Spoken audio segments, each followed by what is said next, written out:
आत्मा मन से कनेक्टेड है, लेकिन आत्मा विचार नहीं कर सकती, उसके लिए तो मन होना जरूरी है।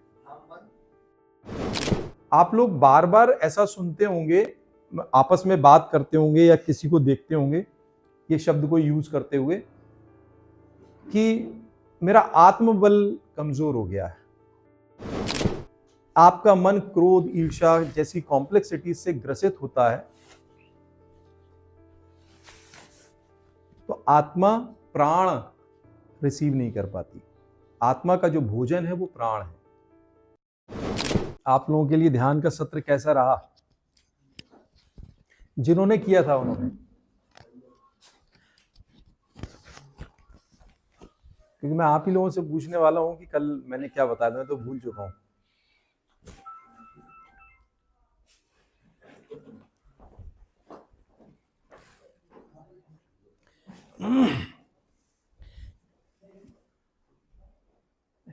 ये प्रॉब्लम पढ़ाई में भी होती है।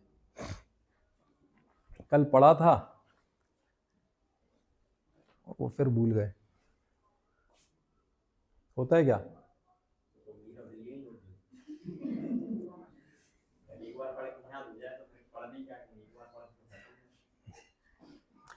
सभी लोगों के बारे में बात नहीं कर रहा, कुछ लोग स्मार्ट भी होते हैं। आम बच्चों के साथ में जो प्रॉब्लम होती है वो यही होती है कि अभी पढ़ा, एक दो दिन कुछ और नया पढ़ा, फिर हम भूल जाते हैं।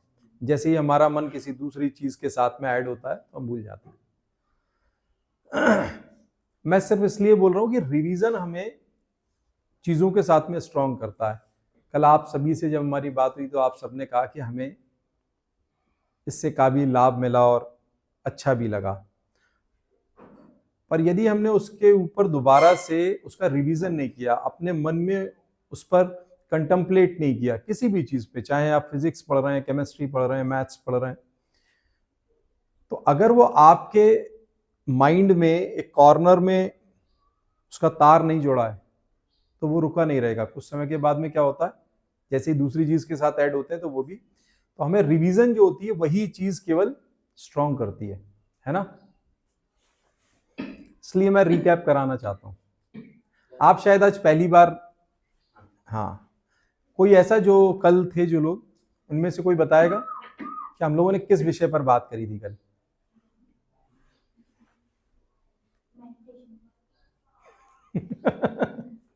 ठीक है, गुड। क्या बात करी थी मेडिटेशन पर? हमारी शुरुआत इस पर हुई थी कि मैंने जब पूछा तो आपने सभी ने कहा कि उन्हें मेडिटेशन के बारे में कुछ भी नहीं मालूम। फिर उसके बाद में हम लोगों ने 1 घंटे यहाँ पे समय गुजारा। उसके बाद हमें मेडिटेशन के बारे में क्या मालूम हुआ?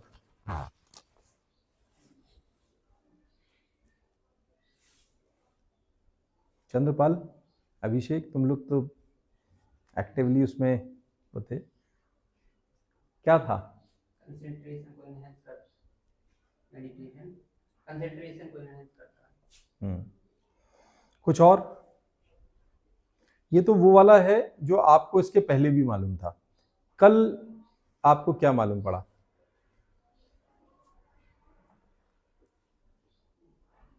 Keeps your mind under control. फिर से वही है जो आपने कल के पहले का है, वो आपने बताया। कल जो आपको मालूम पड़ा वो बताइए, क्योंकि कल हमने इसी कॉन्सेप्ट को तोड़ा था। जो आपने दोनों लाइन बोली, इस कॉन्सेप्ट को हमने तोड़ा था, जो हमारी आज सबसे अधिक प्रॉब्लम है। कुछ और? हाँ, हेल्थ को कैसे अच्छा बनाता है? वो ऐसे अच्छा बनाता है कि हमारे शरीर पर जो भी विकार आते हैं, जो भी कॉम्प्लेक्सिटीज आती हैं, उसका ओरिजिन कहाँ से है? वो हमारे माइंड से है ना। कुछ और?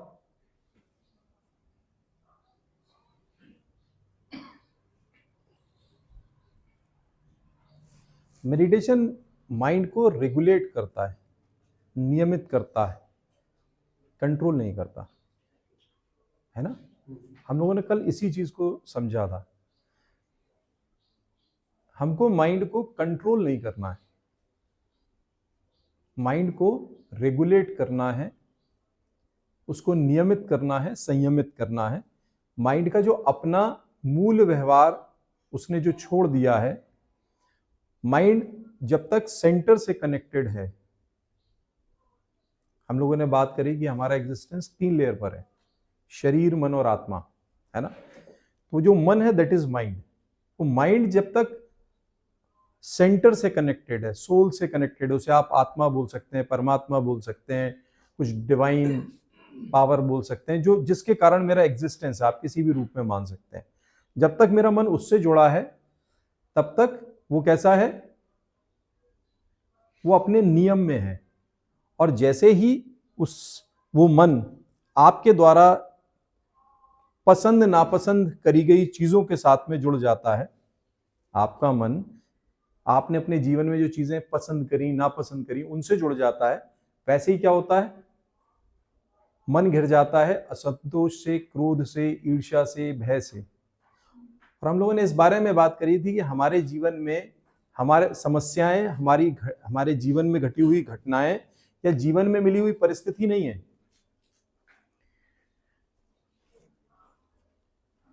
प्रॉब्लम क्या है, क्या बताया था हम लोगों ने, क्या चीज प्रॉब्लम है?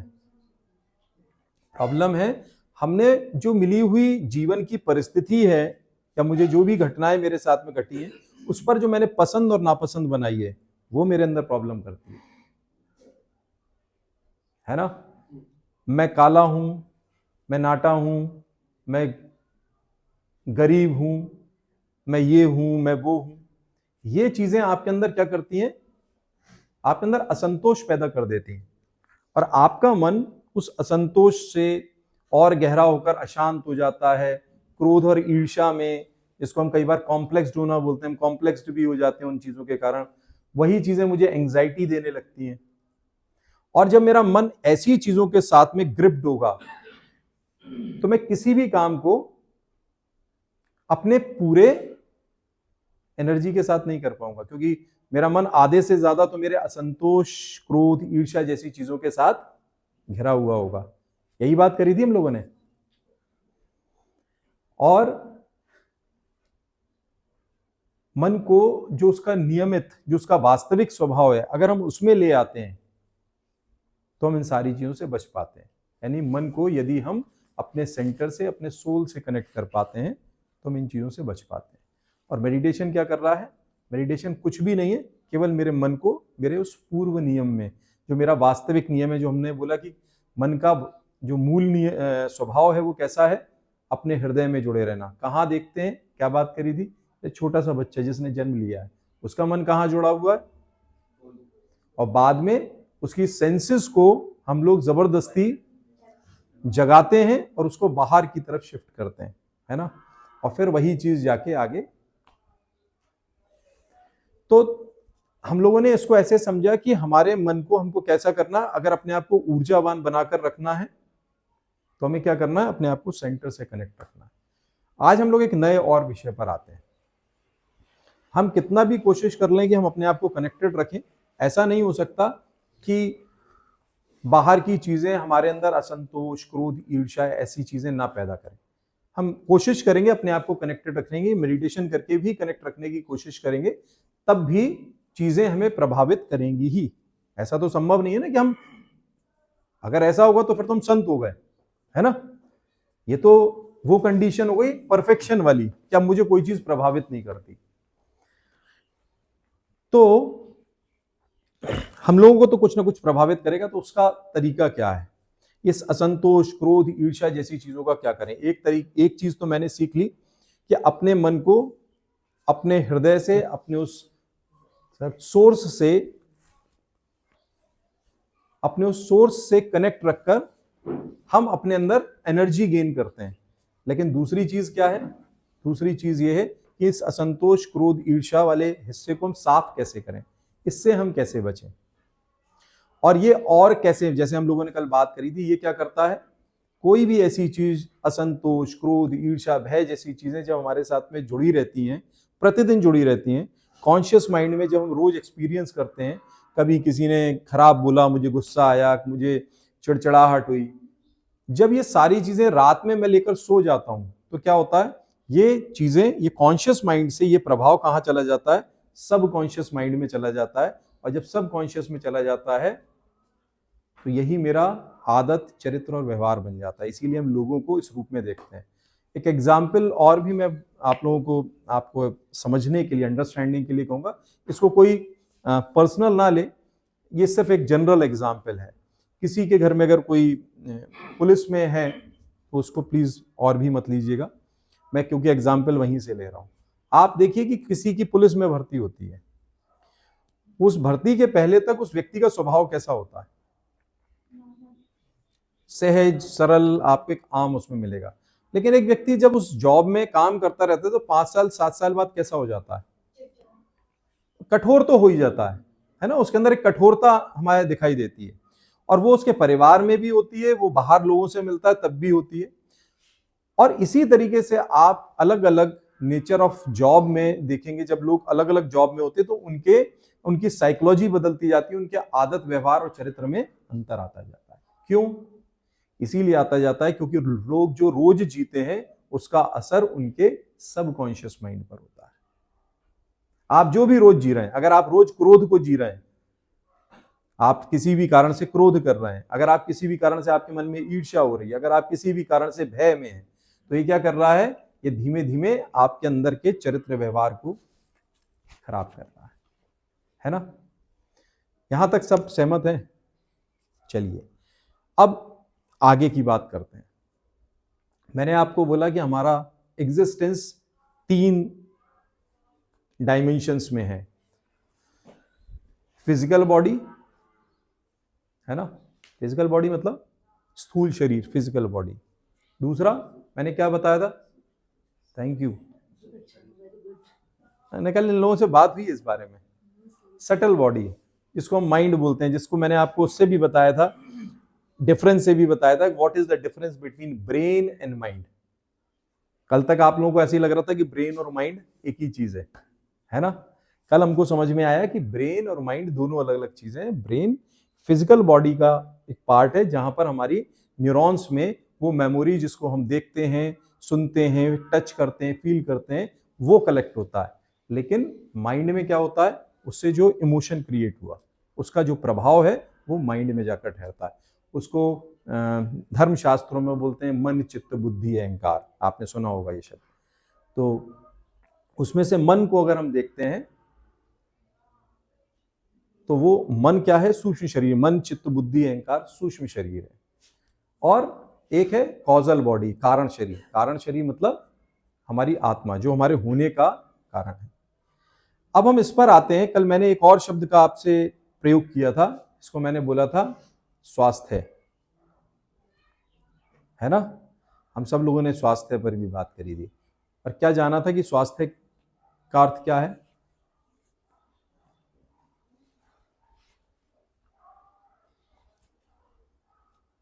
कैसे आएंगे केमिस्ट्री में नंबर? हाँ, स्वास्थ्य, स्वास्थ्य, हेल्थ, जिसको हम बोलते हैं। इंग्लिश वाला हेल्थ नहीं, हिंदी वाला स्वास्थ्य का अर्थ क्या है? मैं समझ गया था मैं जी। स्वास्थ्य का अर्थ क्या है बताया था कल? वह जो अपने स्व में स्थित है,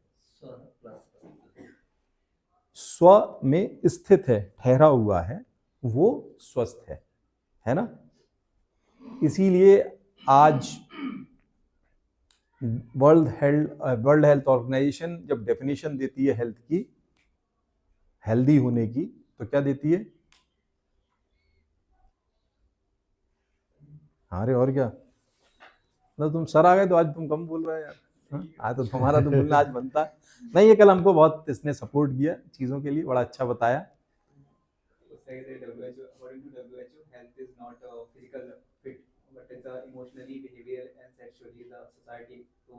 चारों एक्सेप्ट में अगर वो फिट है तभी हेल्थ का पर्सपेक्टिव देखा जाएगा, वरना एक ऐसा फिजिकल मतलब हेल्थ का ये माइंड में कॉन्सेप्ट बैठा हुआ है कि हेल्थ का मतलब होता है फिजिकली फिट रहना, बट ऐसा नहीं है। Physically it is physically, mentally, emotionally and spiritually.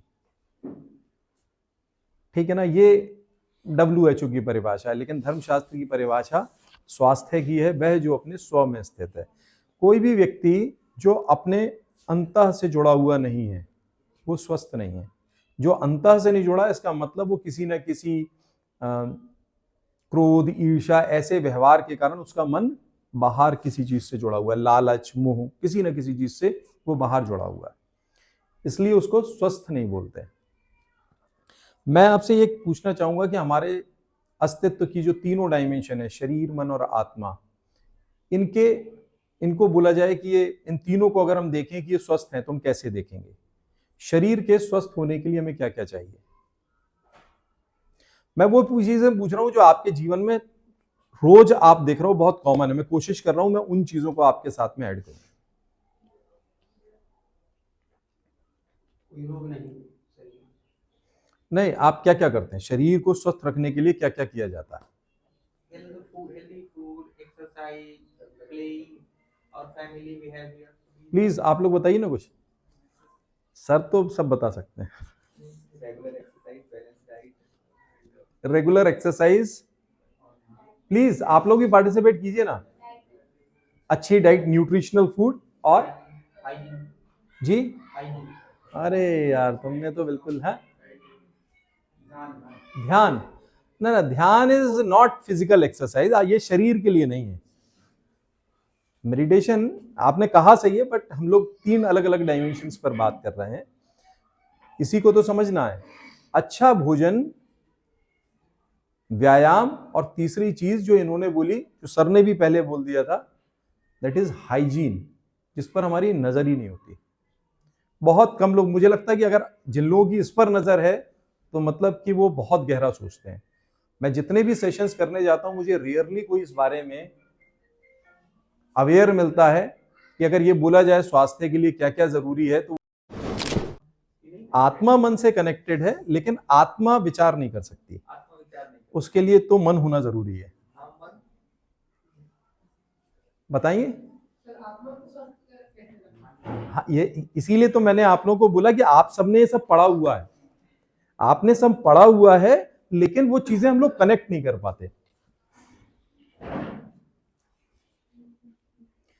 पहली चीज तो ये कि जब हम अपने धर्म शास्त्रों में पढ़ते हैं, धर्म ग्रंथों में पढ़ते हैं, तो बताते हैं कि आत्मा में कोई चेंज नहीं किया जा सकता, वो परमात्मा का अंश है, यानी प्योरेस्ट है, तो उसमें कोई बदलाव नहीं किया जा सकता। केवल एक ही चीज आत्मा के साथ में करी जा सकती है। आप लोग बार बार ऐसा सुनते होंगे, आपस में बात करते होंगे या किसी को देखते होंगे ये शब्द को यूज करते हुए कि मेरा आत्मबल कमजोर हो गया है, ऐसा, या इनका आत्मबल कमजोर हो गया, ऐसा कभी सुनते? आत्मबल के बारे में सुना है? तो आत्मा का केवल बल कमजोर हो सकता है, उसका कारण क्या होता है कि जब आपका मन क्रोध, ईर्ष्या जैसी कॉम्प्लेक्सिटी से ग्रसित होता है, तो आत्मा प्राण रिसीव नहीं कर पाती। आत्मा का जो भोजन है वो प्राण है। जब हम लोगों ने कल मेडिटेशन के बारे में बात करी थी, आप लोगों ने मेडिटेशन के बाद बहुत लाइट महसूस किया था, हल्का महसूस किया था। वो क्या चीज थी जिसने आपको लाइट? Ji please. मेरा कोई इसमें है कि इसी संदर्भ में जो भी आपने कहा कि जो आत्मबल है वो पहले एक चेतना के रूप में आएगा, ठीक है, और वो चेतना एक संकल्प के रूप में होगा, और संकल्प कार्य करते हुए जब संकल्प स्ट्रॉन्ग होगा तो आपका जो है आत्मबल में वृद्धि होगी, और अब आत्मबल में वृद्धि होगी तब आत्मा में भी वृद्धि हो सकती है जी। इसमें सब वो एक इंटरकनेक्टेड है। तो मैं मैं- उस लाइन को मैं कहने वाला था, लेकिन वो बायोन ने प्रॉपर्ली वो बात नहीं की। मैं इसमें तो थोड़ा हमारे- सा, हाँ। मैं इसमें एक चीज आपको, एक शब्द और ऐड करता हूं डिफरेंस करने के लिए। आत्मबल और मनोबल में क्या अंतर है? अच्छा, अब आप महसूस कर पा रहे होंगे। मनोबल वो है जो हम वो समझ गया मैं, तो वो चेतना से वो है एग्जैक्टली, लेकिन वो भी इंटरकनेक्टेड है, सेपरेटेड बिल्कुल 101% कनेक्टेड है। मन सीधे रूप से आत्मा से जुड़ा हुआ है। मन का डायरेक्शन ही है जो आपको आत्मबल दे सकता। अगर मन अंतः से जुड़ा हुआ है तो ही आत्मबल बढ़ सकता है। आत्मा प्राण केवल तब रिसीव कर सकती है जब मन आत्म से जुड़ा होगा, मन ही डायरेक्शन देता है। मनोबल हमारे, जैसे जो आपने कहा, वो हमारे सूक्ष्म शरीर को बल देता है, सूक्ष्म शरीर का बल है। अगर आपके अंदर क्रोध, ईर्ष्या जैसी चीजें नहीं है, मन शांत और स्थिर है, तो आपका मन उत्साहित है, मनोबल बढ़ा हुआ है ना। पर जब बात करें कि वैल्यूज, एक व्यक्ति का मनोबल तब भी बड़ा हो सकता है जब उसके पास बहुत सारा धन आ जाए। वो अब मैं समझ गया सर, आप उसको कह रहे हैं कि आत्मबल में वैल्यू सिस्टम ऐड हो जाए। Thank you. सत्यनिष्ठा, सेवा, परोपकारिता, ऐसे वैल्यूज इनरिच हो जाए। बिल्कुल। आत्मबल आत्मा का गुण है, आप उसमें आत्मा का गुण देखोगे।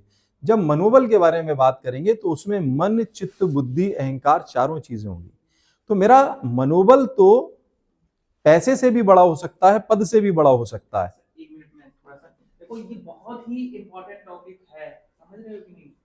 उसको बहुत ही आत्मा से ही समझो, सीखने का प्रयास करना, मन से नहीं। और हो सकता है कि एक टेक्टोनिक चेंज आ जाए आपके लाइफ में। ये सब चीजें हर जगह मिलती नहीं है, ठीक है ना। आपको सूचनाएं भर दी जाएंगी आपके मस्तिष्क में, उसे आप ज्ञान नहीं कर सकते, ठीक है। तो सर जो बता रहे हैं वो बहुत ही इंपॉर्टेंट चीजें हैं, उसको बहुत ही दिल से सुनिएगा। और उसका थोड़ा भी अगर जीवन में उतर जाएगा ना, तो हो सकता है आपकी लाइफ चेंज हो जाए। ये ना आपके रोज डेली लाइफ में चल रही प्रॉब्लम्स का सॉल्यूशन है एक्चुअली। मैं इसको आपसे फिर से बोलूंगा, अगर मान लीजिए आप में से कोई भी ऐसा हो जिसका मन ना हो इसको करने का, तो कोई बाध्यता नहीं है। सर ने ये कोई प्रोग्राम ऐसा नहीं बनाया है। इनका इंटरेस्ट ये है कि आपकी डेली लाइफ में चल रही जो समस्याएं हैं उनसे आप खुद उसको समझकर उससे आगे निकल सकें, है ना। तो बी एट ईज, इसको समझिए कि कैसे हमारे जीवन में रोज छोटी छोटी प्रॉब्लम्स आती हैं। ये मनोबल शब्द, आत्मबल शब्द, स्वास्थ्य है, ये जो सूक्ष्म शरीर का डिस्टरबेंस है, इन सब चीजों को अगर हम सही तरीके से समझ पाएं तो हमारी डेली की प्रॉब्लम हम लोग बहुत इजीली सॉल्व कर सकते हैं, है ना। तो मुझे लगता है कि हम लोग जो बात कर रहे थे कि आत्मा के लिए क्या चीजें चाहिए उसको स्वस्थ रखने के लिए, उसको केवल आत्मबल चाहिए जो कि उसे प्राण से प्राप्त होता है। जो ध्यान में हम रिसीव करते हैं, ध्यान में हम जो कर रहे हैं उसमें जो हमें प्राप्त होता है वो आत्मबल के रूप, प्राण के रूप में आत्मबल प्राप्त होता है, ठीक है। लास्ट चीज, सूक्ष्म शरीर। सूक्ष्म शरीर को स्वस्थ रखने के लिए क्या चाहिए?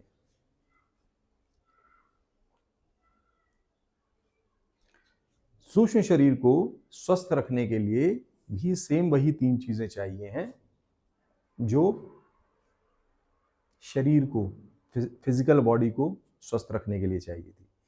अच्छा न्यूट्रिशन, व्यायाम और हाइजीन। अच्छा, अंतर बस इतना है कि आपको यह समझना पड़ेगा कि मन के लिए भोजन, मन के लिए व्यायाम और मन के लिए हाइजीन क्या है। मन के लिए हाइजीन क्या है बताओ आप लोग। मन के लिए भोजन क्या है बताइए, मन का भोजन क्या है जी प्लीज। अरे ये तो उल्टा हो गया। नहीं ठीक है, मतलब आप जो बोल रहे हो वो भी ठीक है, लेकिन मन को अगर मैंने क्रोध दिया भोजन के रूप में तो मन कैसा हो जाएगा? जैसा हम जंक फूड खाते हैं, न्यूट्रिशनल फूड मन के लिए क्या होगा? आपने जो बोला वो भी सही है। हम आज अपने शरीर में भी क्या कर रहे हैं, हम बाहर रोज जंक फूड खा रहे हैं तो शरीर कैसा हो रहा है? उसको लग तो रहा है, जंक फूड खाने के बाद उसे लग तो रहा है कि हाँ सब ओके हो गया, लेकिन क्या वो ओके हो गया? नहीं, वो अंदर ही अंदर खोखला होता जा रहा है। ठीक इसी तरीके से जो आपने कहा क्रोध, क्रोध भी मन के लिए जंक फूड है। अगर आप ले रहे हैं तो क्या होगा? आपको लगेगा कि उस वक्त आप जीत गए, लेकिन वास्तविकता में आप अंदर से खोखले होते जा रहे हैं, है ना। तो मन के लिए भोजन क्या है? मन के लिए आपका जो, आप जो लिटरेचर पढ़ते हैं, आप जिस संगत में रहते हैं, वो मन का भोजन है। मन देख कर सीख रहा है, मन पढ़कर सीख रहा है, मन सुनकर सीख रहा है। आप क्या सुनते हैं, क्या देख रहे हैं, सेंसेस है मन के पास, वो इनसे भोजन लेता है। तो इनसे जो कुछ भी उसे मिल रहा है वो क्या चीज है? वो मन का भोजन है। मन कोई भी चीज कैसे रिसीव करता है? इंद्रियों के द्वारा तो करता है, 5 सेंसेस के द्वारा। तो आप 5 सेंसेस से जो भी न्यूट्रिशनल शब्द जब उसमें हम जोड़ देंगे तो उसको, उसके लिए हमें क्या करना पड़ेगा? हमें समझना पड़ेगा कि हमें अच्छा लिटरेचर पढ़ना है, हमें अच्छी संगत में रहना है, जहां पे लोग प्रेम के बारे में बात करते हो, जहां पे लोग सहयोग के बारे में बात करते हो, जहां पे लोग उदारता के बारे में बात करते हो, है ना। ये क्या है? ये मन का भोजन है। मन का व्यायाम क्या है?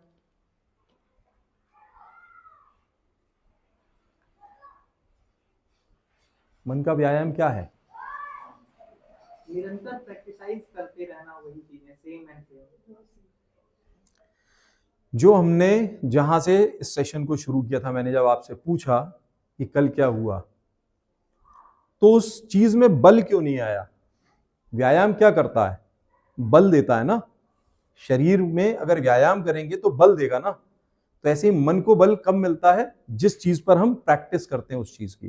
तो आपने जो भोजन लिया उसको डाइजेस्ट करने के लिए आपको क्या करना पड़ेगा? उस पर मनन करना पड़ेगा।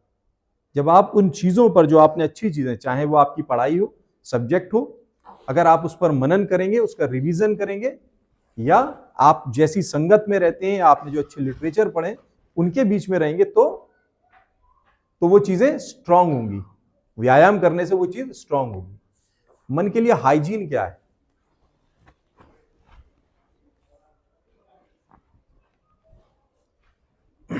चलिए फिर से दोबारा से शरीर पर आते हैं। शरीर में जब भी आपने भोजन किया तो उसके पचने का तरीका क्या होता है? वो अंदर गया, उसके बाद में वहां पे अंदर प्रोसेस हुआ, और जो उसकी न्यूट्रिशनल वैल्यूज हैं वो वहां से जूस की तरह अलग निकाल ली गई, शरीर में शिफ्ट कर दी गई, और जो बाकी बचा वो क्या है? वो टॉक्सिक या वेस्ट है ना। अब उसको क्या किया? फ्लश कर दिया। यही तो हुआ। और हम लोग क्या करते हैं मन के साथ में? अगर सुबह किसी की बात को बुरा लगा तो रात में 3 घंटे तो उसके बुरा लगने पर मनन होता है। तो हम क्या कर रहे हैं? हम तो उस वेस्ट को और बड़ा करते जा रहे हैं बजाय फ्लश करने के। हम क्या फ्लश कर रहे हैं? तो हमको यह समझना होगा कि हमें अपने मन के वेस्ट को फ्लश करना आना चाहिए। मेडिटेशन की इस पद्धति में इसको हम लोग आत्मशुद्धिकरण की क्रिया भी बोलते हैं, इंग्लिश में क्लीनिंग टेक्निक भी बोलते हैं। धर्मशास्त्रों में जब आप देखेंगे तो रामायण में लिखा है, अगर हम बोलें कि हम हृदय में उस ईश्वर से जुड़ते हैं ध्यान से, है ना, तो यानी कि मुझे ईश्वर से जुड़ना है, तो उसमें कुछ कंडीशंस हैं। रामायण में एक चौपाई लिखी है, निर्मल मंजन सो मोहि पावा, मोह कपट छल छिद्र न भावा। यानी कि जिसका मन निर्मल होता है केवल वही मुझे पा सकता है।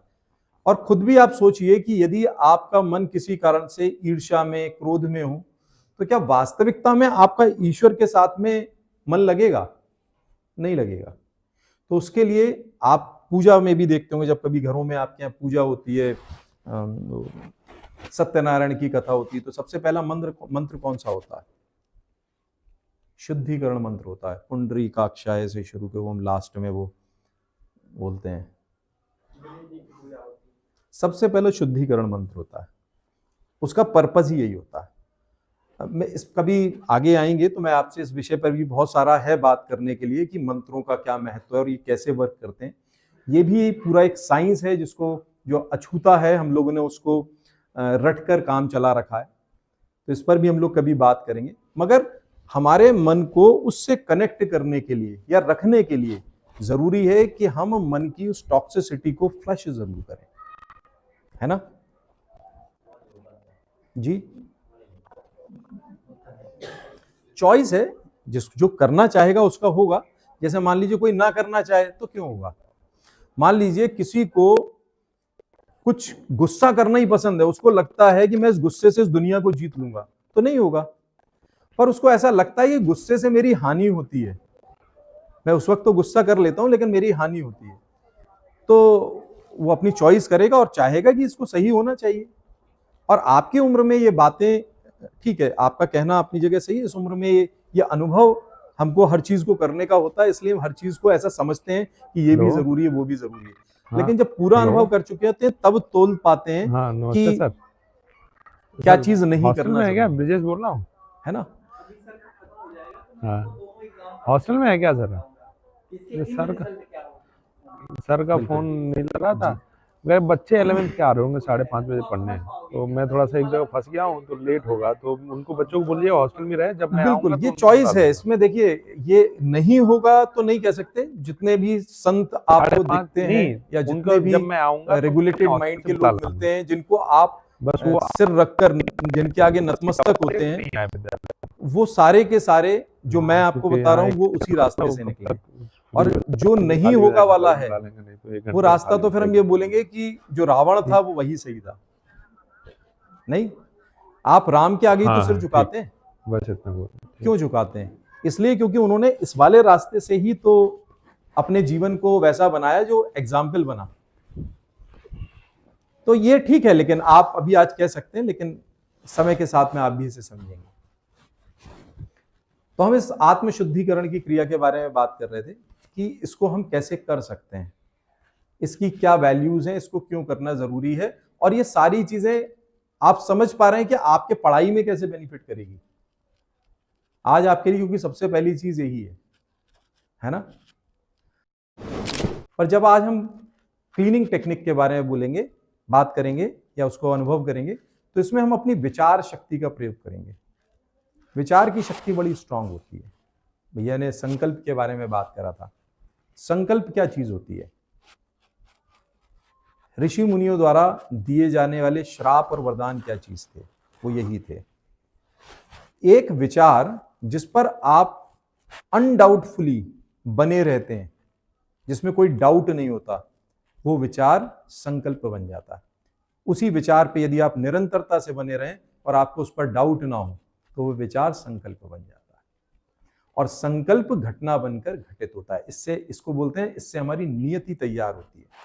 जो व्यक्ति अपने आप को बोलेगा कि मैं तो बहुत कमजोर हूं, मेरे से तो ये नहीं हो सकता, उससे नहीं हो सकता। सर ये समस्या हमेशा स्टूडेंटों में आप देखेंगे। ये जो बातें लाइन है ना, मैं मतलब यही बोल रहा हूँ, ये जो आप बोले एकदम हर जगह मिलेगी। बिल्कुल, खासकर स्टूडेंट लाइफ में एकदम बिल्कुल। ये डिप्रेशन बार बार हमारे अंदर आता है और हमें अपने ऊपर संशय होता है और हम खुद ही बोलने लगते हैं कि कैसे होगा, ये तो नहीं हो सकता। और वो सब इसलिए होता है क्योंकि भविष्य का भय हमने अपने साथ में जोड़ लिया होता है।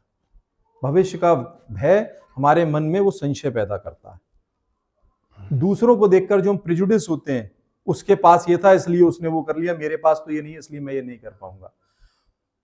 ये सारी चीजें, ये जो भय है, ये जो पूर्वाग्रह है, ये हमें संकल्प नहीं बनाने देते अपने अंदर। तो उस सबको करने के लिए क्या जरूरी है? अपने अंदर उस आत्मशुद्धिकरण की क्रिया का नियमित प्रयोग करना।